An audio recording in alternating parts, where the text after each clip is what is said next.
Assalamualaikum dan kembali kita bertemu dalam MHI Malaysia hari ini edisi 3 Jun 2021. Alhamdulillah kita kembali bersama dengan anda. Pastinya kita harapkan yang terbaik. Mulakan hari dengan perkara yang positif.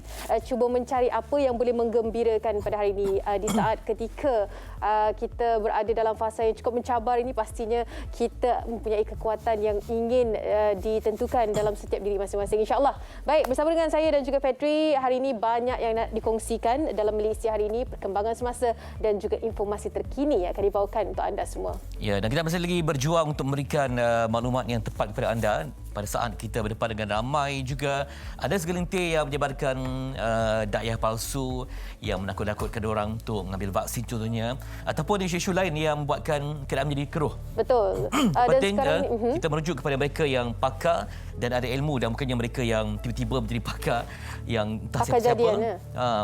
Mungkin pakar jadian yang boleh merosakkan kefahaman masyarakat. Ya, dan sekarang ini juga seperti mana yang kita tahu, baru-baru ini juga ada seorang guru yang didakwa telah pun menyebarkan berita palsu berkaitan dengan COVID-19. Guru itu juga didakwa di bawah Akta Ordinan, yang mana ini perlu kita tahu. Bukan itu sahaja, sekarang ini juga telah pun ada akta untuk mereka yang menghasut seseorang untuk tidak percayakan vaksin.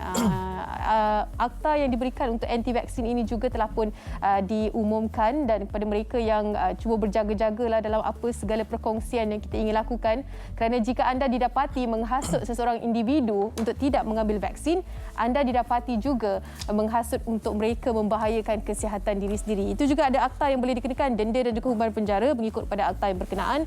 Itu pastinya untuk mengelakkan daripada mereka terhasut dengan perkara-perkara ataupun agenda yang ingin dibawa oleh golongan anti vaksin ini, sehingga kan kita tidak mencapai golongan ataupun herd immunity yang kita mahukan dalam kelompok sekarang ini. Baik. Ini juga memerlukan kepada ilmu dan penerangan yang jelas ya. Mungkin ada individu yang hanya tidak ada sumber bacaan yang lengkap ataupun terpengaruh dengan satu kumpulan saja. Mungkin dia dalam satu kelompok, grup ataupun kumpulan WhatsApp ya.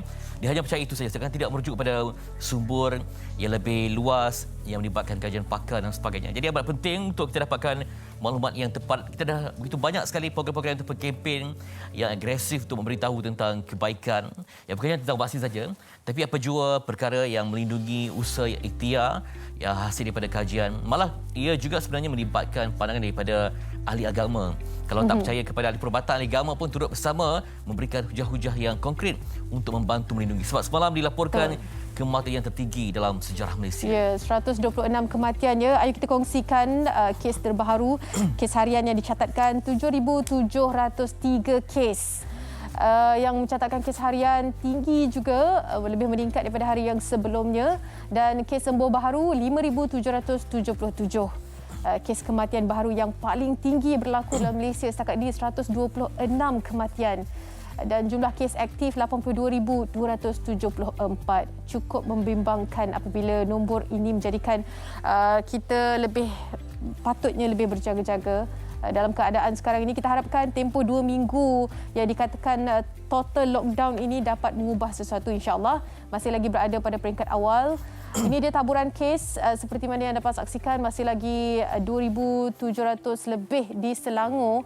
Begitu juga yang tinggi di sini di Kelantan, Johor, Sabah mencatatkan 500 lebih kes harian. Anda perlu tahu di mana dan juga apakah kluster baru mungkin berada di berdekatan dengan kawasan anda supaya kita lebih berjaga-jaga. Cuma sekarang ini mungkin keadaan lebih baik ya, sebab semuanya lockdown, tak dapat nak buat apa-apa. Jadi cuba sedaya upaya kita untuk mematuhi SOP tentang sekatan pergerakan penuh ini. Itu dia, dan kita harapkan juga anda dapat mengetahui tentang kes-kes di lokaliti anda untuk memudahkan kerjasama. Dan juga yang paling penting, kena patuhi SOP. Seperti contoh, kalau anda ke kedai, walaupun kedai itu mungkin kedai yang kecil ataupun kedai yang tak ramai orang, tetap perlu anda untuk imbas di kod MySejahtera. Sebab ini penting untuk kita mengesan. Sebab saya perhatikan ada juga individu yang ramai pengikut yang cuba sebarkan dakwah supaya tidak perlu daftar MySejahtera. Betul, saya ada ternampak juga posting itu. Ini sangat membimbangkan sebab kita tak, kalau bisa kata berlaku kes, kita dapat kesan kontak rapat yang berlaku dalam jaringan ataupun kelompok berkenaan ya. Sebab ini penting, sebab kita nak membantu mengurangkan kes. Siapa yang suka hidup sebegini ya, kita dalam tempoh kawalan pergerakan yang sebegini, tak dapat bekerja, ada yang hilang pendapatan, ada yang tak dapat menyusu pemasukan anak, ada yang tak dapat macam-macam lah. Disebabkan kita masih lagi berjuang sebab kes yang bahaya, ada yang menyebabkan kematian. Malah dalam hari ini pun dilaporkan bahawa kalau kanak-kanak ada terkena COVID-19 ini, dibimbangi akan menyebabkan gangguan respiratori ini berlarutan seumur hidup. Betul. Seandainya paru-paru itu tercedera dan sebagainya, boleh memberi impak yang buruk kepada kesihatannya. Ya, kerana COVID-19 ini seperti mana yang kita tahu, dia serang di bahagian pernafasan. Jadi jika berlaku pada kanak-kanak ataupun yang bawah umur 18 tahun, dikabarkan beberapa laporan artikel juga ada, dikabarkan kesihatan mereka akan terganggu dari segi daya tahan ataupun sistem imun mereka untuk mereka membesar. Itu yang paling dirisaukan kerana ianya kekal walaupun kita dah baik daripada ataupun dah keluar daripada kelompok negatif positif itu, tetapi kesihatan jangka masa panjang anak-anak kita. Lebih 80,000 kanak-kanak yang disahkan positif COVID-19 sepanjang COVID-19 melanda Malaysia. Amat membimbangkan. Ya, lebih-lebih lagi mungkin kita yang kita ada anak. nampaklah masa yang terdekat ini, kita bimbang ia akan muncul pada kemudian hari. Betul. Kerana sebab sistem dia satu sistem yang sangat kompleks, mungkin kesannya awal ini tidak nampak dan mungkin dibimbangi akan berlaku selepas itu. Mungkin tidak, mungkin orang normal begini, tapi mereka mungkin ada ketidakmampuan yang sebegitu ya. Jadi kita perlu perhatikan pemantauan yang berterusan dan ini ujian untuk semua. Betul. Baik, tidak tiada paparan di akhbar untuk hari ini. Saya mulakan paparan di berita harian. Baik. Di muka hadapan diberikan tajuk Bank beri pinjaman terus bantu peminjam yang terkesan. Yang mana Persatuan Bank-Bank dalam Malaysia ABM memberi jaminan bank ahlinya akan terus menawarkan bantuan kepada peminjam terkesan susulan pelaksanaan sekatan pergerakan yang bermula kemarin. Dan ketika ini menerusi program bantuan bayaran balik bersasar yang ditawarkan sejak 1 Oktober 2020. Pelanggan yang kehilangan pekerjaan layak memohon moratorium 3 bulan ataupun pengurangan ansuran bulanan sehingga 50% selama 6 bulan. Okey. Jadi dapat kita pastikan proses permohonan yang dipermudahkan dan juga diberikan senarai bank-bank yang terlibat, dan ini secara tidak langsung memberikan kemudahan untuk anda yang terkesan ataupun perniagaan yang mungkin terjejas akibat pelaksanaan perintah kawalan pergerakan ini. Ya, dan buatlah kira-kira, maknanya kalau masih lagi mungkin mampu untuk membayar pada untuk bulanan, tidaklah perlu ambil moratorium sepenuhnya itu kan, sebab kita tahu macam mana pun kita kena bayar juga hutang yang kita lakukan. Baik, seterusnya di harian Metro, ini berita yang kurang menarik, pastinya tragedi yang menyayat hati, 4 lemas di pantai. Pegang tangan sebelum hanyut. Halaman 2 dan 3, laporan lebih lanjut berkaitan dengan tragedi ini. Mereka berpegangan tangan sebelum semuanya, yang ini keempat-empat, hilang dihanyutkan ombak. Ini apa yang dikatakan oleh Abdul Razak Amit Saleh, 12 seorang daripada 4 mangsa yang terselamat dalam kejadian lemas di pantai Gorongon berhampiran Kampung Contoh. Dan dalam kejadian jam 5 petang itu, 3 adik-beradik, Nur Ain Amit Saleh 13 tahun, Rafidah 14 tahun dan Qorais 8 tahun, abang iparnya Galang Nim Naim 17 tahun, disahkan meninggal dunia selepas lemas, manakala dia serta 3 lagi rakannya terselamat. Jadi ini kejadian yang menimpa keluarga ini. Salam takziah diucapkan juga. Dan seperti mana yang kita tahu, keadaan sekarang ini pastinya dengan cuaca tidak menentu, risiko-risiko jika anda yang duduk di perairan juga elakkan untuk lakukan aktiviti-aktiviti luar. Mungkin kita rasa macam bila duduk di kawasan itu kita dah faham dan juga dah tahu tentang keadaan cuaca, tetapi apabila keadaan begini, ombak yang kuat dan sebagainya, ia datang tanpa mengira masa. Kita harapkan juga yang terbaik. Ini dia tim yang menyelamatkan. Apa yang dikatakan di sini, siasatan masih lagi dijalankan bagi mencari punca sebenar kejadian. Tuan Haris mengatakan masih lagi mencari punca kejadian, namun begitu semua mangsa didapati telah pun dijumpai. Baik, itu harian Metro. Seterusnya mungkin awak nak kongsikan di New Straits Times. Against the odds. Frontliners continue to brave the growing tide of COVID-19 patients and death at full to bursting ICU wards around the nation. The situation is harrowing for medical and non-medical personnel at Hospital Kuala Lumpur, one of the many health facilities striving to do the utmost for those under their care. Itulah dia, kita biasa membaca yang mana katanya kalau ini berterusan tanpa henti, ia akan melumpuhkan sistem kesihatan yang terdapat di negara kita. Ya, sebab pernah juga saya terbaca satu tweet daripada seorang doktor, katanya tak boleh sakit sebab apa? ICU dah tak ada, dah penuh. Dan ini menyebabkan sebab kita nak berikan alat-alat bantuan, alat pernafasan dan segalanya, ini juga memerlukan kepada tenaga yang berterusan. Betul. Bayangkan kalau frontliners pun dalam keadaan yang tidak fit untuk mengendalikan macam mana. Sebab kita dapat saksikan dalam pelbagai laporan di TV dan sebagainya, untuk mengalihkan pesakit untuk berikan bantuan oksigen pun memerlukan tenaga yang banyak. Itu baru seorang ya. Misal kata mereka ni perlu mengawal semuanya setiap ketika. Betul. Terutama yang penyakit mereka yang pesakit yang berisiko, yang ada mungkin masalah pernafasan, jantung, yang mungkin pada usia tertentu. Sebab itu saya kira dijangkakan ataupun sebab ini dilaporkan kesnya tinggi disebabkan adalah mungkin kategori yang sebegini, yang berpenyakit ataupun seperti jantung, kencing manis, kategori yang darah tinggi, serius. mungkin penyakit tinggi serangkai ini, dan juga serangan pernafasan yang di luar jangka. Rata-rata kawan-kawan saya yang ada juga sempat masuk lah, maknanya memang berada dalam fasa ataupun kategori ketiga dan ke atas itu, mereka mengabarkan kalau dalam 500 orang dalam satu tempat itu hanya ada 10 ataupun 15 frontliner sahaja yang membantu dari segi doktor dan juga nurse yang berada di kawasan itu. Bayangkan macam mana kecekapan mereka. Mereka perlu ada bukan sahaja fizikal yang kuat, tetapi mental mereka juga kuat. Dan untuk memastikan pesakit-pesakit COVID-19 ni bukan sahaja sihat dari segi kesihatan badannya, tapi mereka juga dapat mengawal kesihatan mentalnya berada di dalam. Bila mereka tidak boleh berhubung dengan keadaan di luar, hanya menggunakan telefon bimbit sahaja jika berada di dalam sana. Semua orang dikabarkan juga, saya sempat berbual dengan salah seorang rakan saya yang masuk sana tadi, dikata setiap hari menunggu namanya dipanggil untuk keluar. Setiap masa akan dikabarkan ada sahaja nama-nama untuk keluar daripada tempat ataupun cuba kawasan tengok di halaman kuarantin. ketiga, NST 2 dan 3. Frontliners exhausted but vow not to give up. Doctors and nurses at New KL Hospital COVID-19 ward giving their all. Dan juga saya ingin ingatkan bahawa frontliners ini bukan hanya yang terlibat dalam pengendalian perubatan sahaja, tapi lihatlah di sini mereka yang menjaga kesihatan dan juga kepentingan petugas yang memberi makan, yang menjaga keselamatan kawalan yang lain. Sebab kalaulah misal kata di satu kawasan itu yang dijaga rapi tak ada pengawal keselamatan, apa jadi? Mungkin ada sesiapa ahli keluarga yang datang menyusul dalam diam ke. Itu pentingnya yang mana frontliners ini merangkumi mereka yang di depan, yang mengendalikan pesakit, dan mereka yang mungkin rantaian kepada perjuangan dalam memutuskan rancangan COVID-19 ini.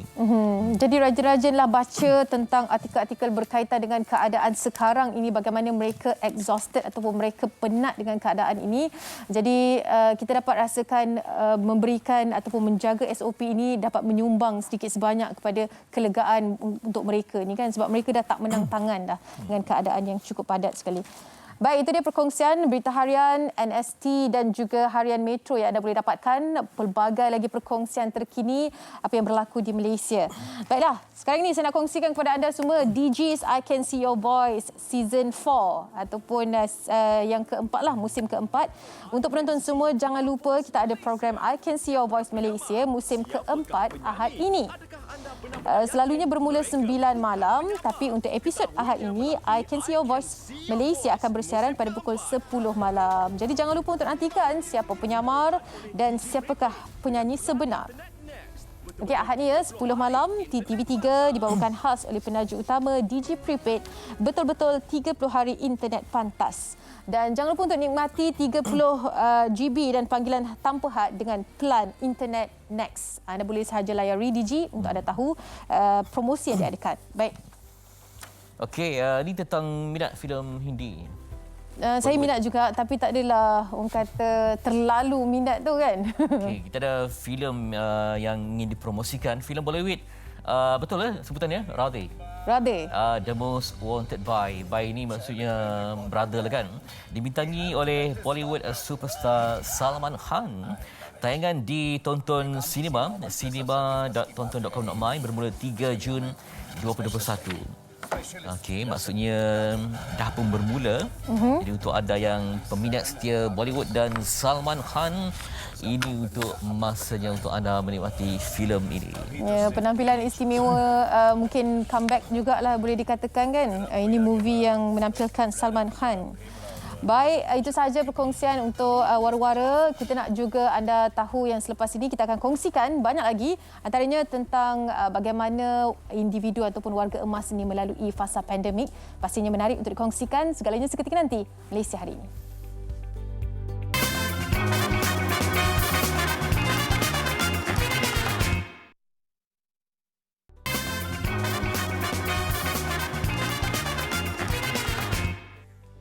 Okey, kembali di MHI dan kita masih lagi membawakan kepada anda ruang udara yang terbaik untuk menyampaikan maklumat. Dan kalau dari imbas sendiri pun dalam sejarah Islam pun banyak dicatatkan bahawa beberapa kali penangguhan haji disebabkan wabak. Kerana dalam Islam kita tidak membawa kepada mudarat. Sebaliknya kalau ada hal-hal yang membahayakan nyawa yang terkandung dalam maqasid syariah, maka tidak diadakan suatu ibadah itu. Betul. Diadakan Islam ini menjaga, memberi rahmat kepada seantero alam. Jadi jangan dengar pendapat mereka yang bukan-bukan, sebaliknya rujuklah kepada yang sahih, yang mufti, yang alim, yang ulama, yang pakar dalam bidang tertentu untuk keselamatan bersama. Tindakan yang diadakan sekarang ni, contohnya penjarakan fizikal ataupun lockdown dan sebagainya, ini sebenarnya pernah dilakukan selama pandemik pernah melanda dunia. Jadi cuma kita nak tahu bagaimana sejarahnya dan apakah dikatakan COVID-19 ini tergolong dalam 6 wabak yang paling berbahaya. Nanti kita akan kongsikan tentang sejarahnya. Sebelum tu, cabarannya sekarang ni pastinya untuk memastikan ibu-ibu kita, ayah-ayah kita untuk mendapatkan berita yang sahih. Kerana mereka ni bila mereka dah ada grup yang terlampau banyak. Jadi penyampaian maklumat itu kalau yang tidak sahih ni, mereka memang menyasarkan targetnya kepada warga emas. Jadi cukup mencabar ya anak-anak untuk memastikan mereka ini mendapatkan maklumat yang betul dan tepat, terutama sekali sekarang ni lah tentang vaksin. Dan pastinya ada juga di antara warga emas yang tidak terpedaya dengan hasutan golongan anti-vaksin ataupun golongan yang tidak setuju dengan vaksin ini. Sebab kita baca sana sini perkataan seperti Dajjal, Yahudi kan, macam-macam lah. Sampai ada peringkat hujahan mereka itu terlalu lucu. Baik, jadilah insan yang berilmu, yang mengkaji, yang menjadi hujatul Islam, membentangkan maklumat yang tepat. Baik, kita juga nanti nak bersama dengan seorang warga emas yang berusia 95 tahun yang akan dibantu oleh menantunya. Okey, yang peringkat awal ni seorang dulu. Yang mana kalau umur 95 pastinya dah lalui pelbagai fasa. Betul. Sebelum mereka pastinya macam-macam perubahan ketika mungkin sistem kesihatan tak sebaik pada hari ini, apa yang mereka lakukan ketika itu. Ya, jadi ayo kita bersama dengan Puan Maimun, seorang yang berusia 95 tahun yang dikabarkan tadi, dan juga Puan Suzaidah Seman iaitu menantunya kini bersama dengan kita. Assalamualaikum. Dan juga saya nak kenalkan sebentar lagi. Assalamualaikum. Waalaikumsalam. Okey, apa khabar Puan Maimun? Apa khabar? Baik, Mak. Apa khabar? Sihat. Baik. Alhamdulillah. Nek Mun, okey. 95 tahun. Masya Allah. Nek Mun ada berapa anak sebenarnya? Mak ada berapa orang anak? Mak ada berapa orang anak? 8 orang anak, Masya Allah. Jadi semua anak Mak Mun masih ada lagi? 8. Baru meninggal satu, nombor 3. Baik, yang Puan Suzaidah menantunya ya? Saya menantu bongsu, menantu yang ke-8. Oh, menantu Okey. yang ke-8. Okey. Jadi sekarang ini dikabarkan Puan Maimun ataupun Nek Mun juga merupakan antara warga emas yang tertua mengambil vaksin. Bagaimana Puan Suzaidah boleh ceritakan sikit perjalanan semasa pengambilan vaksin itu dilakukan, penyuntikan vaksin itu dilakukan? Okey. Salam TV3. 3 hari yang lepas, suami saya telah mendaftarkan ibunya ke dalam MySejahtera. Okey. Dan dalam tempoh memang paling sekejap 2 hari sahaja, terus kami dapat info melalui MySejahtera untuk mendapat vaksin yang pertama pada 1 Jun pukul 9 pagi di Kompleks Sukan Masjid Tanah. Okey, macam mana proses untuk perlukah dipujuk ataupun memang Nek Mun ni sendiri yang mahu untuk di... Ibu mertua saya sendiri yang memang alert berkenaan dengan kesihatan dan memang menjadi satu tanggungjawab kewajipan setelah dimaklumkan dan beliau sendiri yang inginkan vaksin ini. Okey. Sebab sekarang ni kita tahu kan rata-rata yang memberikan alasan tidak boleh pergi ke tempat vaksin itu kerana tidak mampu untuk pergi dengan sendiri kan, keupayaan untuk berjalan dan sebagainya. Bila kita lihat Nek Mon ni juga mempunyai kepayahan lah dari segi perlu dibawa dan sebagainya. Macam mana Puan Suzaidah dan juga keluarga memastikan macam mana sekalipun yang terjadi Nek Mon akan dipastikan untuk mendapat vaksin? Kami sekeluarga memang prihatin berkenaan dengan vaksin ini dan kami sekeluarga memang bersepakat memang semuanya tidak ada masalah untuk dalam penjagaan ibu mertua kami lah. Macam tu. Jadi beliau sendiri pun memang tidak ada penyakit apa-apa, ibu darah tinggi, kencing manis tak ada. Alhamdulillah. Cuba tanya Nek Mun, apa rahsia menjaga kesihatan sejak muda? Mak, apa rahsia jaga kesihatan? Apa rahsia jaga kesihatan? Apa mak makan apa rahsia kesihatan? Pagi makan roti. Pagi makan sikit, makan nasi sikit. Saya perhatikan ibu mertua saya mengaji dengan solat itu tiangnya. Sampai sekarang ya? InsyaAllah. Ya, sampai sekarang masih makan makanan sunnah. Jadi itu yang diamalkan. memang tak pakai cermin mata ke macam mana? Memang tak pakai cermin mata. Kalau mengaji macam mana kalau mengaji? Memang dia banyak menghafal ke ataupun memang betul-betul baca? Ibu mertua saya boleh baca dengan besarlah, tulisan yang besar. Okey. Alhamdulillah. Jadi mungkin sekarang ini yang menghalang ataupun dari segi pendengaran sajalah, mungkin kena cakap kuat sikit. Yang lain-lain semua sihat walafiat ya? Ya, yang lain sihat walafiat. Mungkin faktor usia yang yang dia tak boleh nak bergerak. Jadi kami bantu melalui wheelchair. Okey, Pengurusan diri selepas kami bantulah. terima suntikan hari itu, ada apa-apa efek pada Nek Mun? Mungkin demam ke apa ke? Mak ada demam tak lepas injek lagi tu? Tak ada. Teman tidak, aku pun tidak. Tak ada. Itu saja. Ya Allah. Okey. Berapa cucu Nek Mun ni? Mak ada berapa orang cucu? Mak ada berapa orang cucu? 20. Berapa orang cucu ya? 10 orang kali. Berapa? Cicit 16. Cucu 20, cicit 16. Masya Allah. Yang saya sangat kagum sekarang ni ingatan dia amat kuat sekali ya. Masya Allah, 95 tahun, satu yang luar biasa. Jadi apa lagi amalan yang dilakukan oleh Nek Mun ya? Kuat ingatan, usia 95 tahun. Tapi masih cinta kepada ilmu. Maksudnya saya mendampingi Quran dan sebagainya. Apa yang membuatkan? Mungkin latar belakang Nek Mun dulu ke? Disebabkan dulu ada ibu bapa yang mengajar ke? Pernah masuk madrasah ke? Ya. Tak ada, saya tak ada. Tapi ibu mertua saya suka tengok benda-benda hijau. Environment dia penuh dengan pokok-pokok orkid, dengan tanaman sayur. Okey, Puan Suzaidah dan juga Nek Mun, kita juga nak meraihkan satu lagi, seorang lagi yang juga seorang warga emas yang begitu tidak tergolong dalam mereka yang takutkan vaksin lah kan. Jadi ini dia seorang warga emas berusia 105 tahun, Jaafar Awang Mat ataupun lebih dikenali sebagai Ayah Pa dikabarkan. Di sebelahnya itu Nur Azrina Syamsuri Haji Mat Nur, cucunya. Assalamualaikum. Waalaikumsalam. Ya, Suri. Ayah Pa, apa khabar Ayah Pa? Baik. Alhamdulillah. Dapat dengar kita. Alhamdulillah, cantik. Okey. Jadi dah sarapan ke Ayah Pa? Dah Makan sarapan? apa? Sarapan apa tadi? Makan pulut, makan kering. Okey. Makan budu tak? Terus.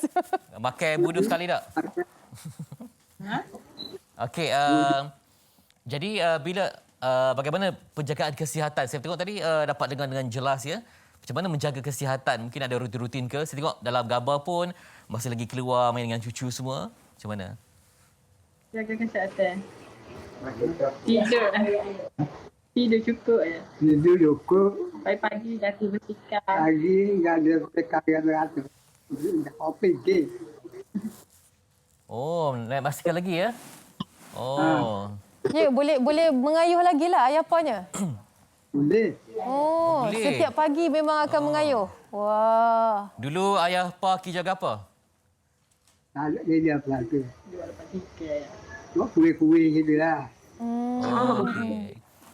Jadi suka tak macam bila anak cucu maklumkan kena suntik vaksin dan sebagainya, terima juga ataupun mula-mula takut ke macam mana dulu?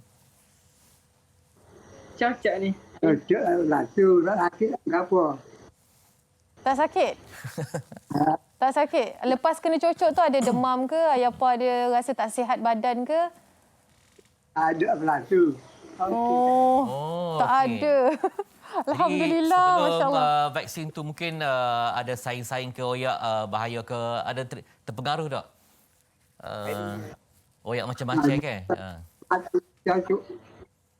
Dia buat dah. Ya, mana ya? Ya, kata mati ya cocok. Oh. Ada juga yang cakap. Ada juga yang cakap mati cocok kan. Jadi apa ayah apa kata? Ayah apa kata apa kat dia orang? Tak takut Kat mereka? Mati belakang. Oh. Tak cukup pun mati belakang deh. Allahu Akbar. Jadi umur 105 tahun boleh basikal lagi, boleh jalan-jalan. Jadi InsyaAllah. dulu muda-muda buat ke apa? Mungkin aktif ke, sukan ke atau Nego-nego dulu. Buat kuih lah. Kerja juga. Ayah apa suka kuih ke apa? Dapat fikir. Oh, sedap kan? Dan ada belakang. Apa ni Azrina cucu yang ke berapa? Cuci ke berapa Cucu ramai ya? Cucu ramai ya? Ramai ha. Tujuh ramai. Anak ayah apa berapa anak ayah apa? Anak 7. 7. Oh, masa muda-muda ingat tak dulu pernah berlaku apa-apa wabak ke, kalau dalam ingatan ayah pa kan? Umur belas-belas ke, teringat tak ada dulu orang macam ni lah? Tak keluar rumah. Nyakit gatu lah. Nyakit ayah nunggu itu belum ngati kamu. Taung. Masa tu teruk macam mana ayah apa? Ayah apa ingat tak lagi? Ingat. Macam mana keadaan masa tu? Duduk rumah je ke ataupun mana? Dulu ada lenyu ke raja orang tak ramah. Lenyu orang ramah. Oh. Dulu 3 orang 2 orang lah. Oh. Lenyu orang cucu begitu. Dulu masa muda kan mungkin tak ada TV, radio pun tak ada. Jadi macam mana dapat maklumat tu? Dulu tak ada TV belakang deh. Tak ada bila. Dia ada dia umur-umur. Oh, dari rumah ke rumah lah. Ada ketua kampung ke oyak ke gimana masa dulu? Ada. Masa kena dulu yang tahun tu keluar rumah masih boleh lagi. Boleh. Masa dulu. Lalu ni tak ada. Lagi dah mana. Ayah Ayah apa jenis yang tak boleh duduk diam mesti gerak-gerak juga ke? Dalam sehari tu tak boleh duduk saja, mesti tubik pergi mana-mana, jalan-jalan ke dengan cucu gimana? Boleh lah kena jalan boleh ada kata okey. Oh, tak boleh duduk saja kan? Ayah apa makan apa? Kuat sangat sampai sekarang. Pakai ulek-ulek ke apa? Rebus-rebus ke? Banyak. Makan nasi je. Nasi. Gimana ayah apa jaga hati supaya tak ada perasaan dengki ke apa untuk menjaga hati yang tenang tau? Buat apa? Maya. Maya Maya ya. Ngaji ya duduk ya. Oh. Okey, terima kasih banyak ayah apa kongsi pengalaman. Doakan, Suri juga. Kebaikan sepanjang masa insya-Allah. Terima kasih Suri. Sama. Ya, sampaikan salam kami juga buat keluarga ayah pa ni. Okey, insyaAllah. InsyaAllah itu dia Jaafar Awang Mat, 105 tahun ya. Antara yang tertua juga mengambil vaksin dan kita ucapkan tahniah jugalah kepada mereka dan keluarga yang mampu menyalurkan maklumat yang tepat kan kepada warga emas, terutama sekali mak-mak dan juga ayah-ayah mereka. Okay, terima kasih juga kepada Nek Mon dan juga menantunya Suzaida yang berkongsi. Apa ni nak tanya sikit dekat Nek Mon, apa surah kegemaran dia? Mak suka baca surah apa? Mak suka baca surah apa? Surah mengaji.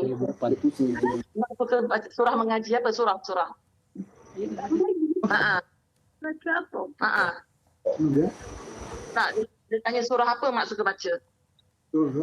Saya pendek. Mana yang lancar. Mana yang lancar, mana yang pendek-pendek. Masya-Allah. Okey, terima kasih Itu Nek dia. Mon dan juga Suzaida. Jaga diri baik-baik ya. Sama-sama, insyaAllah. InsyaAllah. Assalamualaikum. Itu dia Maimun Omar, warga emas yang berusia 95 tahun, antara yang tertua mengambil vaksin di Melaka. Kita ucapkan tahniah dan juga syabaslah kepada warga emas yang berani dan tidak mengiraukan berita-berita palsu dan sebagainya. Dan juga tadi ayah pa yang memang aktif pada usia sebegitu, kita Berbasikal, bergerak aktif dan juga jaga makan. Tapi dia makan juga kuih-kuih ya. Tadi pulut dengan ikan kering Okay. pagi-pagi. Ya, mungkin ada disiplin yang diamalkanlah ya. Okey. Jadi aktivitas daripada pandemik lampau ini juga memberikan kita banyak ilmu untuk menjadikan masyarakat lebih lebih berdaya saing, lebih menjaga keselamatan dan juga nyawa melalui sistem-sistem yang telah pun dianjurkan oleh kerajaan seperti imunisasi, vaksinasi untuk kebaikan bersama. Jadi untuk kita menambah ilmu tentang sejarah pandemik lampau ini, akan bersama dengan Profesor Madya Dr. Malina Osman, Pakar Perubatan Kesihatan Awam, Fakulti Perubatan dan Sains Kesihatan UPM untuk berkongsi maklumat bersama kita. Assalamualaikum. Waalaikumsalam warahmatullahi. Selamat pagi. Doktor, terima kasih bersama dengan kami di Malaysia hari ini. Pastinya kita nak tahu tentang sejarah lampau berkaitan dengan pandemik ini kerana apa yang kita lalui sekarang ini pernah dilalui oleh mereka ataupun masyarakat terdahulu. Kerana kita dah tahu ada sedikit sebanyak yang faktor-faktor yang dilakukan oleh kerajaan ini mengambil kira daripada apa ataupun langkah-langkah yang pernah dilakukan sebelum ini. Bagaimana kita nak mengaitkan COVID-19 ini termasuk pada wabak penyakit yang cukup berbahaya sekali berkaitan dengan pandemik yang pernah berlaku, Doktor? Kalau kita tengok pada istilah pandemik tu, yang kita perlu faham ialah keadaan wabak yang berlaku melibatkan banyak lokasi geografi ya di seluruh dunia ya. Kalau dia ada beberapa istilah di situ, epidemik, pandemik dan juga endemik dan ada beberapa lagi lah yang lain. Bila kita sebut pandemik ni, bila epidemik tu sangat ekstensif ya, meliputi satu kawasan geografi yang sangat luas dan juga melibatkan hampir ke seluruh dunia. Dalam konteks ini, kalau kita perhatikan dari segi sejarah ya, banyak sebenarnya wabak-wabak ataupun pandemik yang telah berlaku dilaporkan ya. Cumanya saya nak berkongsi ya, sebenarnya semasa saya dalam pengajian dulu, bila saya tengok pada sejarah pandemik tu, saya dalam hati waktu tu berkata, kita tak mungkin kot ada pandemik yang macam ni. Kita bersyukur kan sebab kita ada sistem pengurusan hospital dan teknologi yang serba canggih ya. Tidak siapa menyangka bahawa dalam era ini kita perlu ya melalui satu keadaan yang sangat getir sehingga menyebabkan banyak ya sektor-sektor yang terjejas ya, bukan saja ramai yang meninggal dunia, tapi sektor ekonomi terutamanya dan beberapa sektor sosial seperti pendidikan dan juga interaksi antara masyarakat begitu terjejas sekali. Jadi secara umum pandemik ni kita boleh kaitkan keterukannya menerusi cara tularan. Dan kalau kita lihat dari segi sejarah, beberapa pandemik yang pernah dilaporkan sebelum ini termasuklah seperti wabak plague ya, ataupun kita sebut dekat sini penyakit yang disebabkan oleh sejenis kutu ya, kutu pada tikus tu. Dalam bahasa Melayu kita sebut hawa berdarah ya, hawa berdarah. Dan selain daripada penyakit plague ni sebenarnya ada 3 episod pandemik yang besar ya yang berlaku secara sejarahnya. Kemudian diikuti dengan beberapa siri pandemik kolera ataupun taun dan juga beberapa siri penyakit pandemik yang diakibatkan oleh influenza ya. Jadi pada waktu itu kita faham ya teknologi kesihatan tidak secanggih pada hari ini. Bagaimanapun dari masa semasa ke semasa disebabkan oleh mungkin pada ketika itu ada sistem teknologi yang bersesuaian, maka wabak itu berakhir dan ia berulang lagi dan berulang dan berulang. Ini adalah sebahagiannya disebabkan juga oleh ciri-ciri lah pada kuman yang muncul pada satu ketika yang menyebabkan pandemik dan juga bergantung kepada imuniti masyarakat pada ketika itu. Jadi berbalik kepada kita punya pandemik yang kita lalui pada hari ini iaitu COVID-19, kita lihat bahawa ia sedikit sebanyak bersamaan dengan wabak influenza seperti Spanish flu yang dilaporkan pada tahun 1918 dulu, iaitu pada awal kurun sebelum ini. Jadi pada waktu itu kita lihat memang cara pendekatan sama macam yang kita lalui pada hari ini sebab cara tularan tu sama melalui droplets ataupun bendalai tubuh badan melalui kontak langsung dan menyebabkan mereka perlu memakai pelitup muka dan menjaga jarak dan sebagainya dalam tempoh yang agak panjang sehinggalah wabak itu berakhir kemudian beberapa ketika dan didapati pada waktu itu angka kematian agak tinggi lebih 100 juta kalau saya tak silap. Jadi apa yang kita lalui pada hari ini sebenarnya merupakan sedikit sebanyak satu keadaan yang tidak dapat dielakkan disebabkan oleh sifat semula jadi kuman virus berkenaan. Bagaimanapun kita perlu melakukan seperti mana yang pernah dilakukan oleh generasi-generasi sebelum ini bagi mengeluarkan mereka dari wabak ataupun pandemik sedemikian. Doktor, bagaimana mutasi ini memberi ancaman kepada perkembangan virus di suatu tempat yang membawa mungkin impak yang berbeza? Kalau mengikut kajian dulu, macam mana ia dapat diatasi dengan baik? Mutasi virus ini sebenarnya merupakan sifat semula jadi virus itu sebab dia cuba mencapai kestabilan dari masa ke semasa. Bila dah terdedah kepada sekitaran, sifat semula jadi pada virus itu dia akan cuba mengambil kedudukan yang mana membolehkan dia terus survive dan terus menyebabkan jumlahnya dalam persekitaran dan juga kemampuannya untuk mengekalkan pathogenicity ataupun menyebabkan suatu penyakit itu. Jadi keadaan ini sebenarnya telah pun ditentukan melalui pengenalpastian dalam makmal dan sebagainya. Kita sebenarnya berhadapan dengan keadaan ini melalui teknologi yang diamalkanlah di peringkat makmal. Sebenarnya bila berlaku mutasi maksudnya akan dikenal pasti, jadi tindakan pengurusan penyakit tersebut melalui penghasilan ubat-ubatan ataupun vaksin akan disesuaikan dengan jenis jin yang dikenal pasti. Sebelum era teknologi molekul seperti mana yang kita ada sekarang ni, mereka pada masa itu mempunyai sistem yang mana berdasarkan identifikasi virus yang tertentu. Tapi pada hari ini dah canggih, dah banyak antigen ataupun siri-siri genetik lain yang dikenal pasti. Itulah sebabnya kita tengok banyak varian-varian yang dikenal pasti yang dilaporkan akhir-akhir ini. Kalau kita nak ikutkan, adakah pandemik lalu lebih memakan masa dari segi untuk mencipta vaksin dan sebagainya nak dibandingkan dengan waktu sekarang ini, COVID-19? Kalau kita tengok dari segi pola yang berlaku ialah kadar kematian dalam pandemik sebelum ni agak tinggi macam seperti wabak hawa berdarah plague yang pernah dilaporkan sebelum ini memang melibatkan jutaan dan juga kes-kes kolera dan juga kes seperti Spanish flu. Kalau kita tengok dari segi kematian akibat wabak COVID-19 ni, angka kematian sekitar 3.7 juta sehingga hari ini sejak ia dilaporkan pada tahun 2020.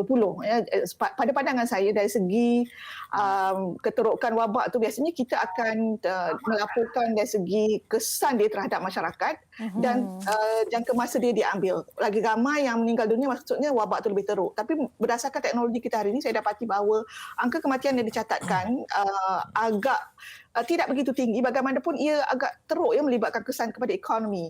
Sebelum ni memang mengambil masa. Bagaimanapun selepas komuniti sesuatu masyarakat tu dia develop imuniti dia tersendiri, maka wabak tu lama kelamaan akan berakhir. Dan mengikut pembacaan dan juga jangkaan doktor sendirilah, berapa lama lagi kita harus bertahan dengan situasi ini? Mungkin setahun dua? Okey, dia bergantung kepada pengenalpastian kita terhadap cara jangkitan dan gaya macam mana kita bertindak untuk mengekang penularan wabak.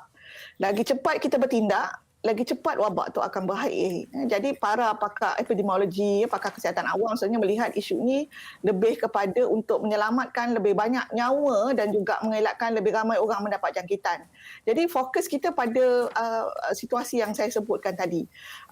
Dalam konteks itu, kita tahu bahawa dalam tempoh setahun ni, kita melihat bahawa kita telah kenal pasti punca jangkitan. Kita tahu macam mana virus tu ditularkan dari seorang ke seorang. Dan juga kita di negara kita dah kenal pasti individu dalam kumpulan yang berisiko. Mereka yang berisiko untuk mendapat komplikasi serius dan mereka yang berisiko untuk menjangkitkan kepada orang lain. Jadi fokus untuk pengurusan wabak ni perlu menumpukan pada individu ini, dan dengan adanya vaksin sepatutnya kumpulan-kumpulan berisiko ini dapat dipercepatkan pemberian vaksin, seterusnya kita dapat mengekang penularan. Jadi bila kita dapat mengekang penularan melalui vaksinasi ini di mana kita dapat mencapai imuniti kelompok, maka kita berharap wabak ini akan berakhir secepat mungkin dan kita berharap penghujung tahun ini. Tetapi jika ada lambatan di situ, ia bukan sahaja akan menyebabkan lebih banyak kematian, dan dia juga akan menyebabkan proses imuniti kelompok yang kita harap dapat dicapai secepat mungkin akan terganggu dan mungkin akan menyebabkan lambatan lagi dalam konteks kita untuk mengakhiri wabak. Doktor, mungkin sekarang ni kita dapat saksikan penjarakan fizikal dan segala SOP yang ditetapkan oleh kerajaan sebenarnya pernah ditetapkan semasa pandemik yang lalu. Jadi bagaimana mungkin nasihat daripada doktor sendiri untuk kita sentiasa mementingkan segala yang diarahkan, terutama sekali SOP penjagaan diri ni. Silakan doktor.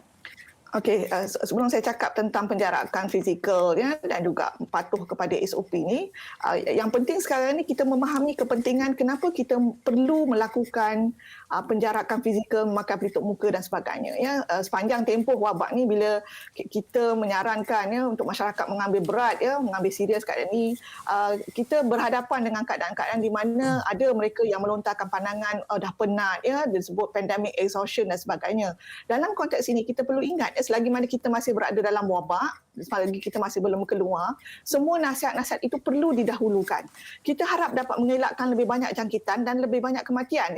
Kita sebelum ni banyak memberikan pandangan-pandangan supaya ia diambil berat. Tapi ada pula yang mengatakan, kita dah hadapi wabak denggi, wabak-wabak penyakit lain dan sebagainya. Tapi ini tak sama dengan pandemik yang kita berhadapan sekarang. Kerana sentiasa ada risiko kes boleh meningkat secara mendadak sehingga menyebabkan sistem perkhidmatan kita lumpuh. Jadi cadangan untuk kita patuh kepada SOP, memakai pelitup muka dengan sempurna, menjaga jarak dan sebagainya adalah untuk mengelakkan perkara-perkara yang saya sebutkan tadi. Bukan sahaja untuk mengelakkan diri kita dari dijangkiti, mereka-mereka yang dekat dengan kita dari dijangkiti, kita sebenarnya mengelakkan berlakunya kluster yang baru dan seterusnya kita akan mengelakkan potensi sistem perkhidmatan kesihatan kita dari menjadi lumpuh. Dan situasi ini kita dah perhatikan dalam pandemik Spanish flu, yang seperti mana yang kita lihat ada banyak ilustrasi ataupun gambar-gambar yang ditunjukkan sebelum ini. Jadi keadaan ini memang ada satu keadaan yang sangat menggetirkan. Bagi saya tidak ada istilah pandemic exhaustion selagi mana kita belum keluar daripada wabak. Jadi keadaan ini perlu kita ambil perhatian, dan sekarang ni dengan angka kematian meningkat kepada 3 angka di negara kita, ia perlu lagi kita jalankan secara bersungguh-sungguh dan serius dalam konteks untuk kita sama-sama mengakhiri wabak ini. Baik, terima kasih doktor atas ilmu dan saranan diberikan. Itu tadi Profesor Badia, Dr. Malina Osman, pakar perubatan kesihatan awam, Fakulti Perubatan dan Sains Kesihatan UPM, yang mana itulah kita mengambil iktibar atas apa yang berlaku pada masa silam. Dan dengan adanya teknologi perubatan pada hari ini, dengan adanya kesiapsiagaan dengan apa yang berlaku, sebab kita tak pernah menjangka dunia yang begitu moden, yang begitu hebat dari segi teknologi, mampu ataupun lumpuh juga disebabkan situasi ini. Dan saya menjangka dunia yang penuh dengan kajian teknologi maklumat dengan virus yang bermula di Wuhan, ia telah pun memberi impak berbeza, landscape yang cukup-cukup berbeza kepada dunia. Ya, dan ianya bergantung kepada kita sekarang ni sebagai rakyat untuk memastikan ianya dapat ditamatkan. Baik, kita nak rehat seketika. Kembali selepas ini ada satu cerita menarik, Makcik Travels. Bagi yang tahu, tahulah. Bagi yang tak tahu, anda kena ikuti perbincangan selepas ini. Segalanya seketika nanti.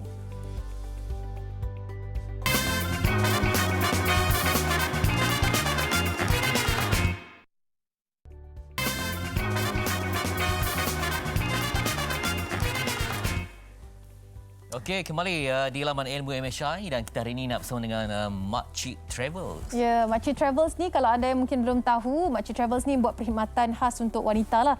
Terutama sekali golongan wanita yang kadang-kadang kalau kita nak menggunakan perkhidmatan e-hailing tu agak takut ya dengan macam-macam kes yang berlaku dan sebagainya, keselamatan diri.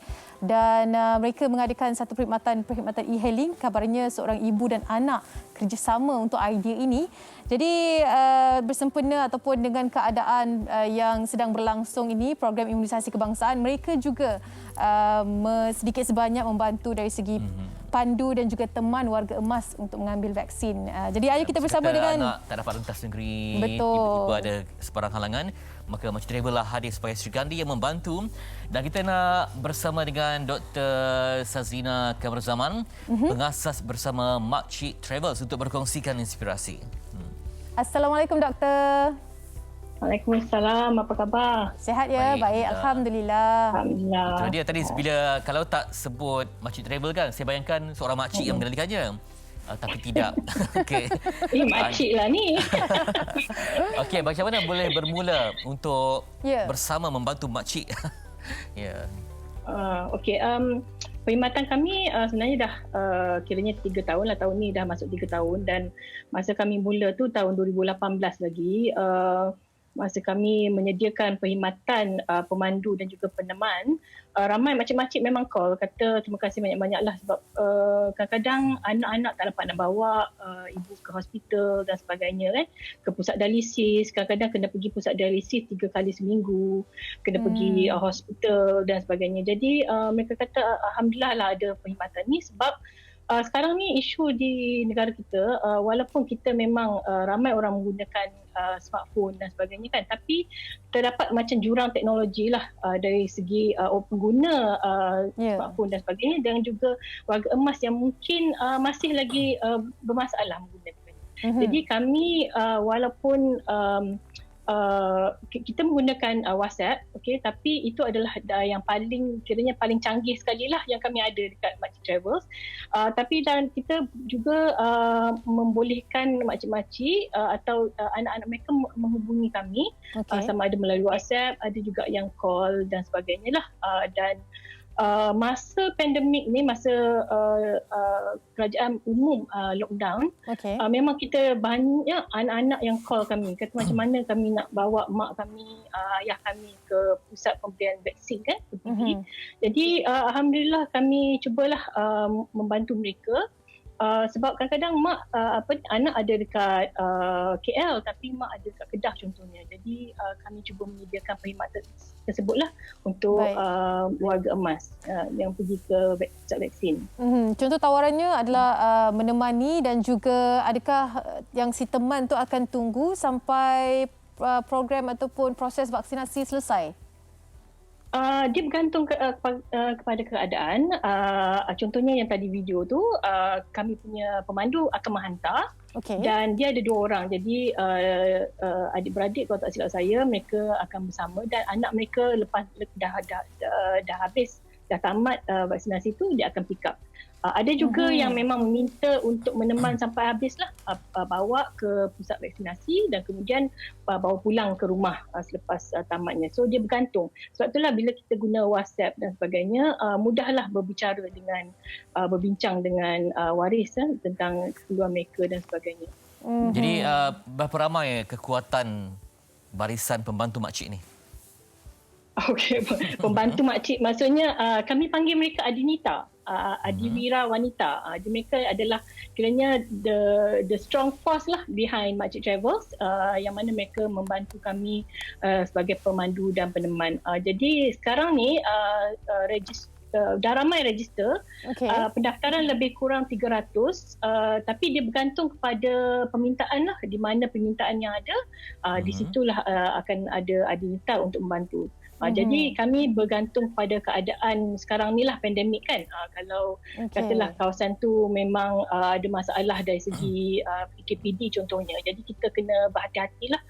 Kita akan bagi nasihat kepada adinta kami untuk jaga-jaga kalau kawasan tu ada ada kluster ke dan sebagainya. Tapi yang mencabarnya kita sebab ada juga mungkin makcik yang betul-betul let's say contohnya macam bersaiz besar ataupun memerlukan lebih seorang untuk mengendalikan, terutama melibatkan kursi roda, dalam kes itu macam mana dikendalikan? Ya.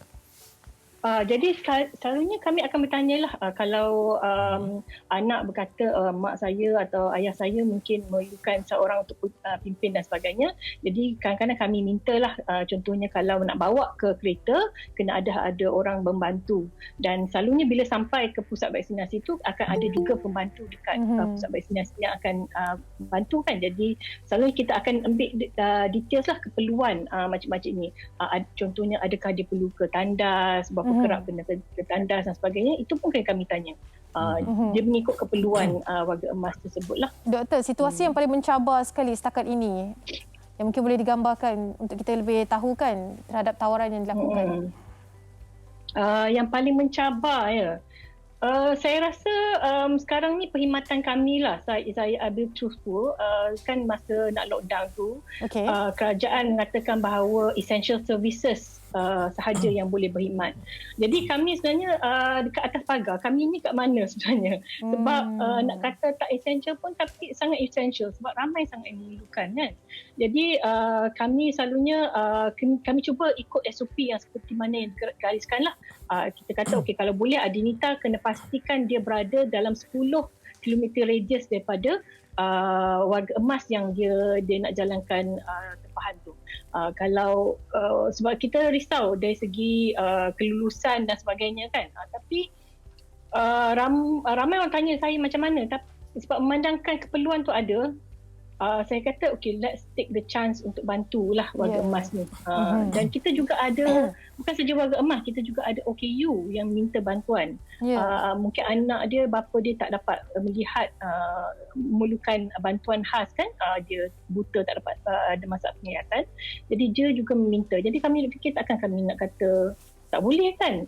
So it's a risk yang kami ambil, dan saya sebenarnya berharaplah kerajaan untuk tengok sama ada untuk memberi sedikit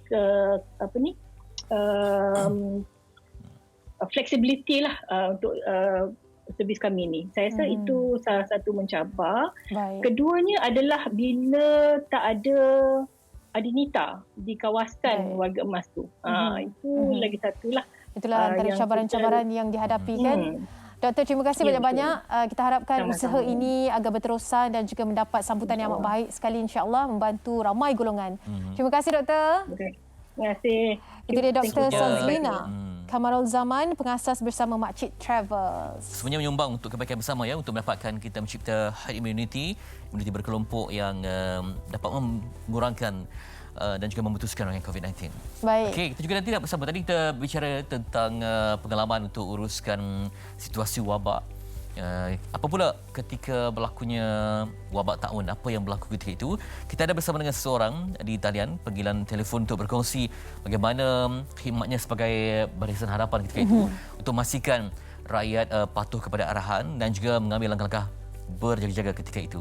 Ya, Encik Muhammad Noor kini bersama dengan kami melalui panggilan. Assalamualaikum, Encik Muhammad Noor.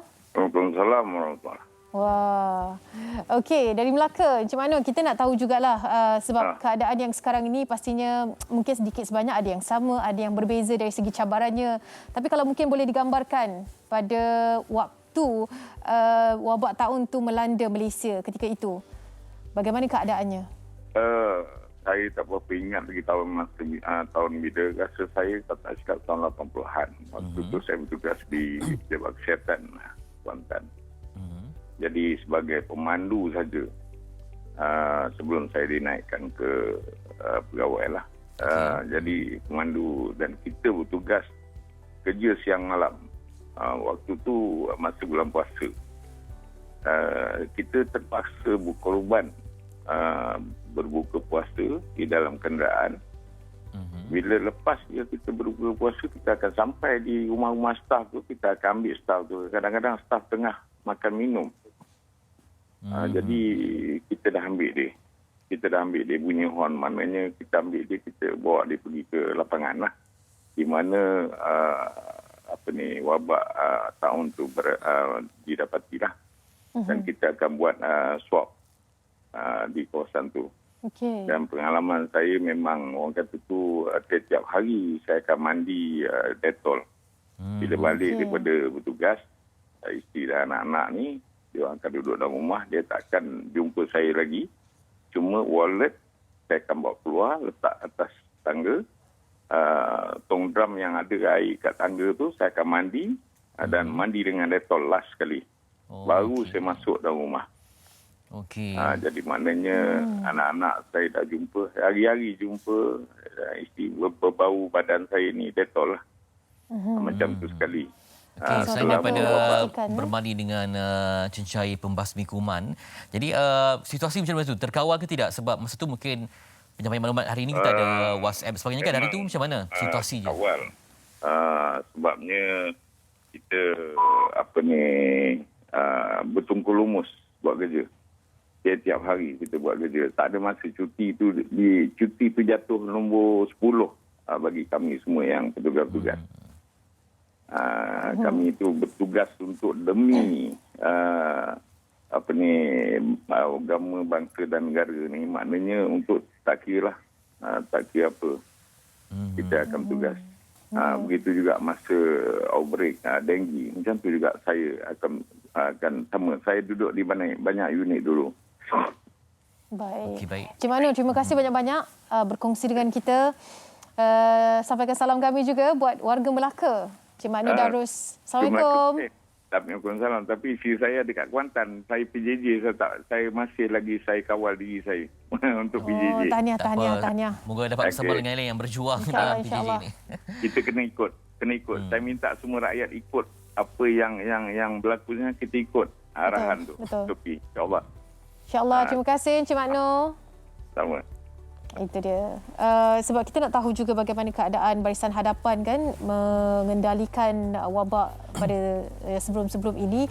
Dan pastinya mungkin perbezaannya adalah bagaimana impaknya terhadap ekonomi. Sekarang ini semua perkhidmatan terjejas. Baiklah, itu perkongsian. Seterusnya, kita akan kongsikan bersama dengan anda semua seketika nanti antara yang menarik projek dana pembinaan masjid yang akan dilakukan di Kampung Fetri.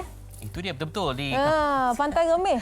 Okey. Perak. Ayo kita bersama dengan Ustaz Bakhtiar Fitri Haji Abdul Hamid, Jawatan Kuasa Pembangunan Masjid Al-Ulum wa Thayyibah, Pantai Remis, Perak. Assalamualaikum Ustaz. Assalamualaikum warahmatullahi taala wabarakatuh. Ya Ustaz, sihat ya? Alhamdulillah. Apa khabar? Sihat ni? Sihat alhamdulillah. Petri? Itulah dia. Tapi saya pun tak sabar nak tengok masjid tu di kampung tercinta. Allahu akbar, Allahu akbar. Okey Ustaz, bagaimana dengan usaha untuk membina masjid ni? Pastinya ianya berada dalam, kita harapkanlah berada dalam keadaan yang mengikut kepada targetnya. Dan mungkin boleh dikongsikan terlebih dahulu untuk kita semua sedia maklum tentang pembinaan masjid yang ingin didirikan ni. Silakan. Baik, Assalamualaikum warahmatullahi wabarakatuh kepada Hanim, Fitri dan juga semua penonton CT MHI. Pertamanya, saya ucapkan syukur kepada Allah Ta'ala buat saya dan juga kita semua yang menonton pada hari ini. Sebenarnya Allah Ta'ala yang bagi ruang kepada kita untuk berinfak pada pagi ini sebenarnya. Allah rezekikan kita buka MHI, dapat pula ruang untuk berinfak waktu PKP ini pula. Dan seperti mana yang diberitahu tadi, Alhamdulillah, kami telah bermula mencari dana pada tahun 2020 ni lah, tahun lepas. Dan insya-Allah jangkaan akan siap terbina pada tahun 2022 insya-Allah. Dan untuk makluman semua, kita memerlukan 25 juta untuk nak membina sebuah masjid yang sangat indah seperti yang ada dekat kaca TV masing-masing tuan-tuan dan puan-puan ya. Ada tempat untuk belajarnya, ada tempat untuk pengajian agama, pengurusan jenazahnya, tempat orang bermusafir pun ada, dan juga aktiviti kemasyarakatan. Bayangkan dengan kos yang begini, kita dapat menampung 17,000 orang penduduk sekitar Pantai Remis, Perak. Maknanya tuan-tuan dan perempuan yang berinfak pada masjid ini, infak tuan-tuan dan perempuan bermanfaat kepada 17,000 orang penduduk sekitar Masjid Pantai Remis ini. Bahkan untuk sekali solat sahaja boleh dapat menampung 5,000 orang. Orang yang dapat berjemaah.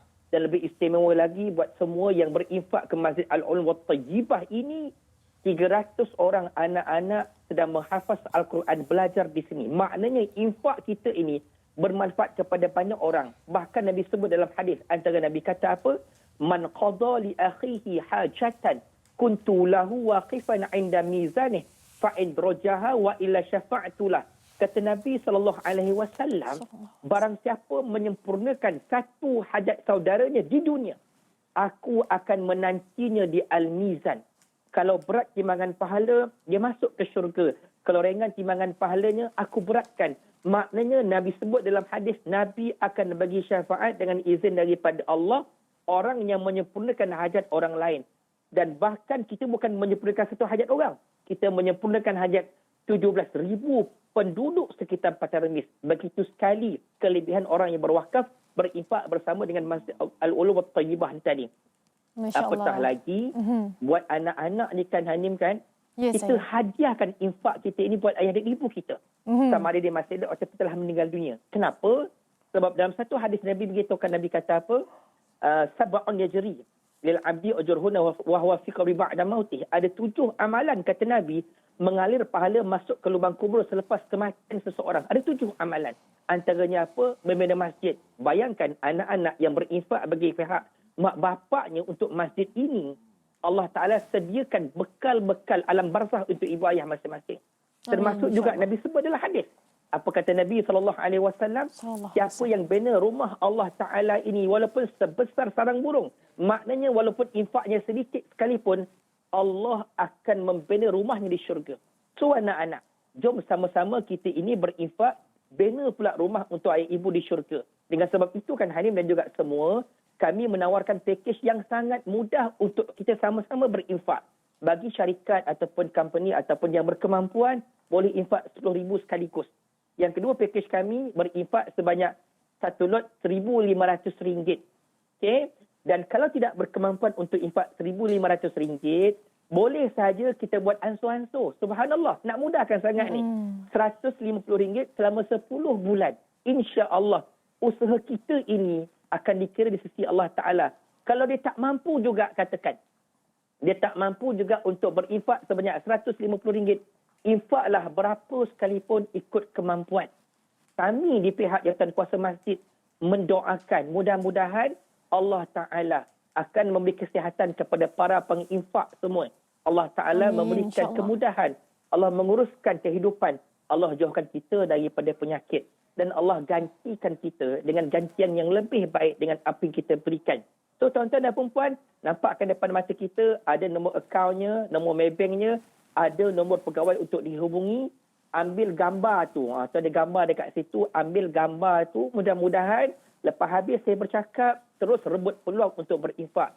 Sebab Allah Ta'ala pernah sebut dalam Al-Quran, dalam surah Al-Munafiqun ayat ke-10. Apa kata Allah? Ada orang yang menyesal ketika mana hampir kematian, dia minta kepada Allah untuk hidup lagi. Sebab apa nak minta hidup? Ya Allah, izinkan aku nak berinfak, Ya Allah. Sebab dahulu masa aku dengar iklan ini, aku dengar kempen ini, aku tak sempat nak berinfak. Maknanya ada orang yang minta kepada Allah ditangguhkan kematian semata-mata untuk berinfak. So hari ini Allah bagi rezeki kita untuk berinfak. Sama-sama kita rebut peluang. Apatah lagi kita dapat menyempurnakan hajat 17,000 orang yang sangat memerlukan infak kita. Inilah doa daripada kami dalam jawatan kuasa Pembinaan Masjid Al-Ulum Wat-Tayyibah di Patarmis Perak, insya-Allah, mudah-mudahan. Amin, insya-Allah, mudah-mudahan. Ustaz, katanya ada QR code yang boleh diimbas. Buat masa ni kita tak dapat bagi lagi QR code, insya-Allah. Pada slot yang akan datang kami akan buat satu QR code. Tu ada belah tepi tu. Baru saya perasan tu. Ini dia. Maknanya kalau mungkin susah, senang saja, imbas sajalah QR code ni. Terus sahaja pergi ke akaun berkenaan, insya-Allah. Okey. Ustaz, terima kasih banyak-banyak. Kita harapkan segalanya berjalan dengan lancar. Insya-Allah hari ini ramai yang ingin menyalurkan saham akhirat mereka, insya-Allah. Amin. Subhanallah. Okey, terima kasih Ustaz. Assalamualaikum. Waalaikumsalam warahmatullahi taala wabarakatuh. Masya-Allah, Ustaz Bakhtiar Fitri Haji Abdul Hamid, Jawatan Kuasa Pembangunan Masjid Al-Ulum Wat-Tayyibah Pantai Remis Perak. 17,000 orang yang bakal bersembahyang dan juga bersolat di situ. Masya-Allah, besar pahalanya. Jangan lupa kalau anda mungkin nak menyalurkan. Ada Masjid An-Nawawi dan Masjid Al-Aliyah Pantai Remis. Selamat datang ke Pantai Remis Perak Darul Rizwan. Orang kampung. Okey, kita nak rehat seketika. Kembali selepas ini. Lepas ni adalah satu gabungan yang ramai, 4 orang. Awi Rafael ada, Mimi Fly, Ning Baizura dan juga Tiz Zakia. Satu kolaborasi yang cukup menarik. Segalanya seketika nanti Malaysia hari ini.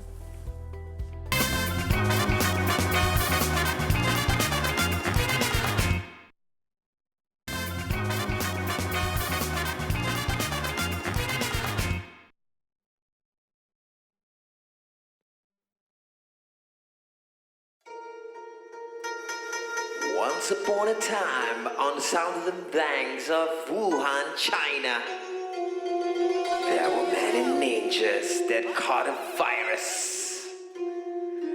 And it's spreading. No corona. Hey, no corona. No corona. Hey, no corona.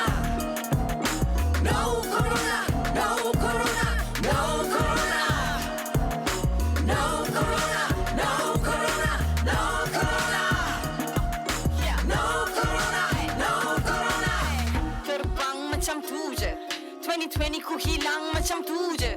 Yang dirancang pincang macam tu je. Hey, ni bukan main-main ya. Sampai aku stres. Kawan hilang kerja tapi tak boleh protes. Banyak belanja tapi duit tak habis. Murung di rumah dalam diam menangis. Aku depresi sampai kena jumpa terapis. Bila swab test tolong negatif. Extrovert, introvert kena positif. Demi sesuap nasi kena produktif. Dalam meditasi aku tukar perspektif. No corona, no, no, no, no. Jangan dekat, just go, go, go. Kasih kuat stereo, oh, oh. Singing no, no, you gotta go, go, go. Lebih baik kita semua duduk saja di rumah. Jangan cari masalah, nanti kita tak ada raya. Lebih baik kita semua relax saja di rumah. Tetap aku percaya hari-hari hari raya. Lebih baik kita semua duduk saja di rumah. Jangan cari masalah, nanti kita tak ada raya. Lebih baik kita semua relax saja di rumah. Tetap aku percaya hari-hari hari raya. PKP on, PKP off, PKP on, PKP off. Fikir betul-betul bro. Kita sudah nak hujung-hujung ini bro. Namun kita tetap sabar, hati jiwa masih tabah. Tidak akan putus asa, nyawa diri yang membara. Aku dengan semua anak Nusantara. Sikit lagi aku juga boleh jadi gila. Mimi fly, let's go. Nothing lasts forever, this is new beginning. Jaga diri dulu baru jaga orang lain. Kita belum menang, tapi kita mampu. Semua jadi baik kalau kita semua satu. Let's go. Let's go. Let's go. Let's go. Let's go. Let's go. Let's go. Let's go.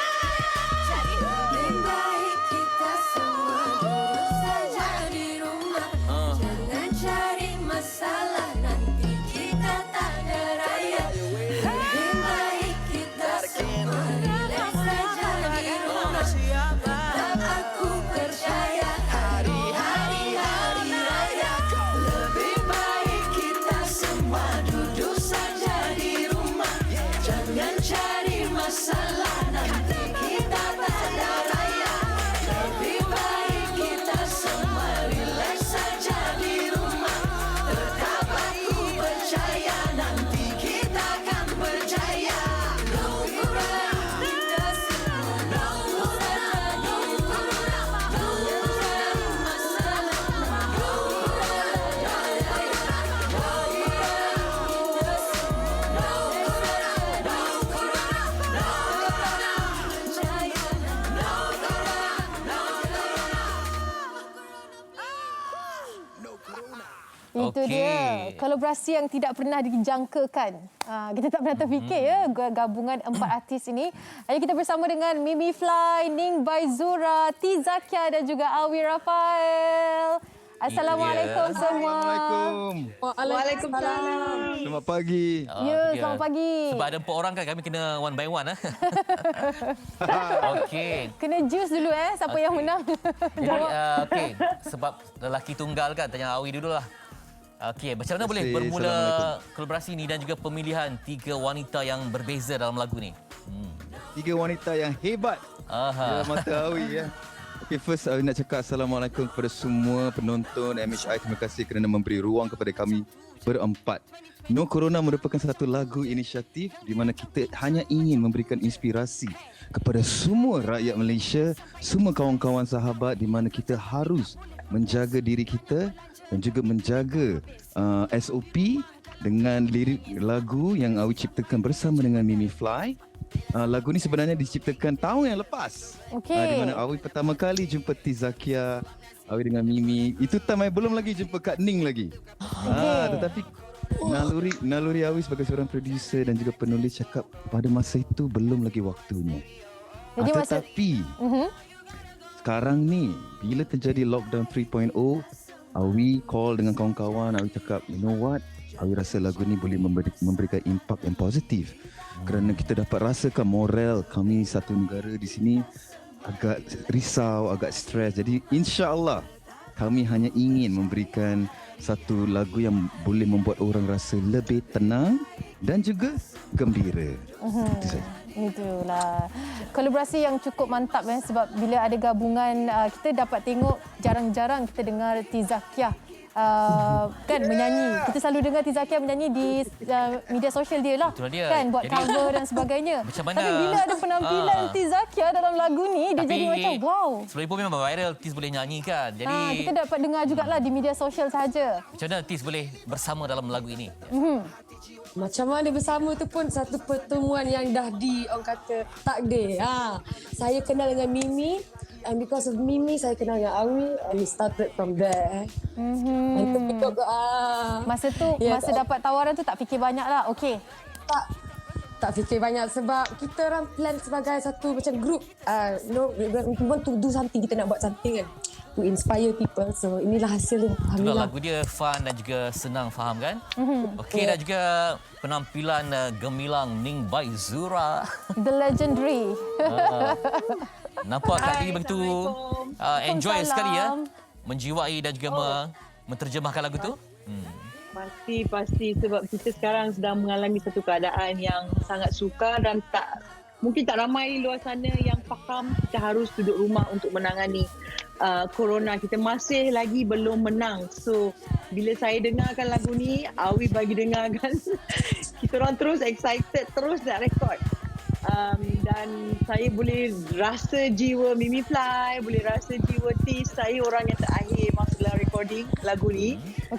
Dan of course semestinya saya mahu menyumbangkan suara saya, jiwa saya, my soul to the song because kita ada message yang utama untuk memberitahu seluruh masyarakat Malaysia supaya kita bersatu. There is hope. Ada orang kata nasihat. Jangan kita lupa kita masih lagi sedang menangani COVID-19. Macam mana rakaman klip video ni dibuat? Sendiri ke atau Mimi Fly lah mungkin sebab apa kita tengok Mimi yang banyak dari segi salah satunya lagu ni dihasilkan bersama ni kan. Makanan Mimi ni. Ini makanan Mimi ni untuk untuk hasilkan video ni pun makanan dia ni. Mimi memang seronok because Mimi buat ni kat rumah.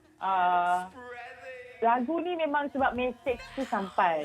Mimi rasa Mimi punya kena rapping kat dalam lagu ni betul-betul mengisahkan tentang apa yang kita sebenarnya go through. Kita tak boleh nak marah tapi kita tengah go through benda. Jadi Mimi rasa message tu ada. Mimi sangat-sangat bersyukur. Tizakia dengan Kak Ning kita dengan Awi involve kita semua 4 orang dalam lagu ni. Lagu ni memang bagi Mimi, dia bagi Mimi motivasi. Sebab di mana lagu ni kita semua stres tapi kita tak boleh stres sampai kita lupa apa tanggungjawab kita sebagai rakyat Malaysia. Kalau kita nak pulih daripada COVID, kita kena sentiasa patuh SOP dan kita kena buat tanggungjawab kita tu, kita kena galah sama-sama.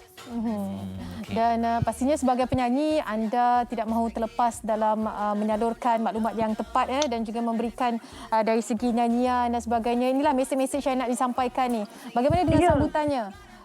Peminat-peminat kalian? Reaksi. Alhamdulillah. Mimi rasa bila Mimi bagi kita orang bila Mimi bagi orang dengar, dia orang semua cakap, bila dengar je lagu ni tangkap masuk kepala cakap. Itu penting. Okey, itulah sebab nak nyanyi live tak dapat sama kan sebab situasi sekarang ni. Kenapa tak panggil? Tak apa, lagu ni boleh guna untuk pelbagai kempen saya rasa untuk semua orang. Okey, saya tertarik juga tadi macam mana Awi melihat pelbagai vokal wanita dalam satu lagu ni memberi warna yang cukup berbeza.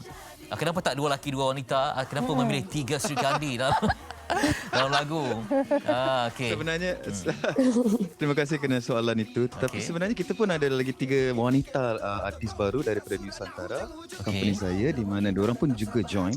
Tetapi 3 wanita utama pilihan Awi yang pertama iaitu Kak Happening kita, Tis Zakia dan juga Mimi. Kenapa I pilih mereka? Kerana mereka punya credibility dan juga mereka punya cinta terhadap muzik. Dan Awi yang paling penting intinya, dan Awi rasa dalam lagu ni memang sangat sesuai untuk mereka bertiga kerana mereka 3 wanita yang ada sesuatu yang mereka ingin katakan. Jadi Awi just sangat bertuah, dan malah kalau korang nak tahu, lagu ini juga sekarang ni akan insya-Allah ada versi Cina. Untuk kawan-kawan, Awi ni kawan-kawan dekat Singapura pun sangat minat dengan lagu ni. Canak ya. Jadi kita akan cuba. Yang paling penting, Awi rasa 3 wanita ni akan tetap ada bersama dengan Awi untuk lagu No Corona. Awi, kita rasa macam sedang mendengar MHI FM bersama dengan Awi Rafael. Itu sesuatu yang orang selalu cakap, memang saya berbual macam ni nak buat macam mana poska. Dia memang borak macam tu. Yelah, mungkin PKP kena ada ruang zon yang selesa ya. Ada dunia masing-masing yang memberi kebahagiaan. Okey, nak tanya pula dengan ni Baizura. Mungkin lambat laun akan featuring anak ke? Wow. Handsome boy. InsyaAllah. Kena cari lagu betul-betul tu. Mula belajar lagu-lagu zikir je dulu. Lagu-lagu commercial lagi dulu. Alhamdulillah. Yang penting, InsyaAllah. okey, yang penting lagu ni dihasilkan dalam keadaan yang bahagia dan enjoy saya tengok. Jadi hasilnya pun sampai kepada jiwa. Okey, sebab kita dalam bersama dengan Tis Zakia kan, kita dapat juga tahu Tis Zakia baru je selesai kan, keluar daripada keadaan yang amat getir sekali apabila disahkan positif. Tis, mungkin sedikitlah nak disampaikan kepada semua yang sedang mendengar apa yang Tis lalui dan juga siapa Tis lepas Tis dah disahkan negatif. Mungkin ada satu nafas baharu yang Tis lalui.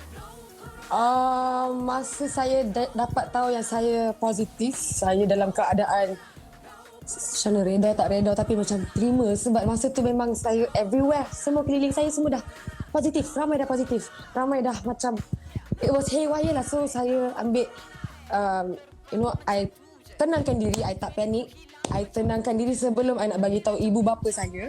Sebab I live with them, kena and diorang tanggungan saya juga.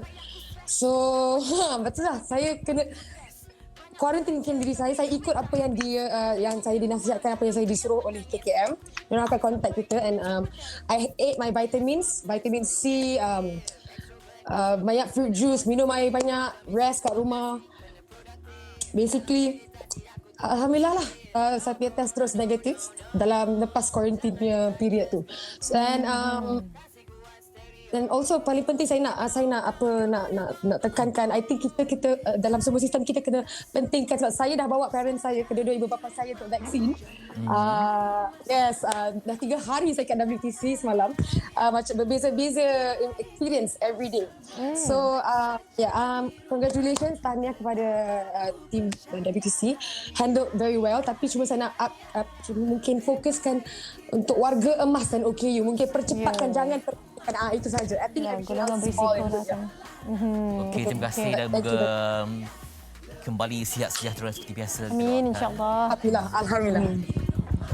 Okey, lagu ni dah ada di YouTube semua dah ni. Official lyric video dia ada kat YouTube. Okey. Jadi itu adalah official music video kalian, ataupun lepas ni kalau mungkin segalanya dah pulih, kalian ada berhasrat untuk buat music video yang lain? Kita tanya producer kita. Sudah nantikan. Sekarang ni kita cuma ada lirik video, jadi korang hafalkan dulu lirik dia tu, kan hadam betul-betul, masukkan dalam naluri. Nanti lepas ni kita akan ada satu music video yang sangat special dan unik.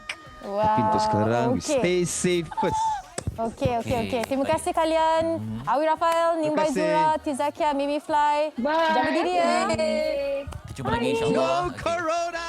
Bye. Itu dia 4 Meriah sekawan ya meriah. mengisi hari ini.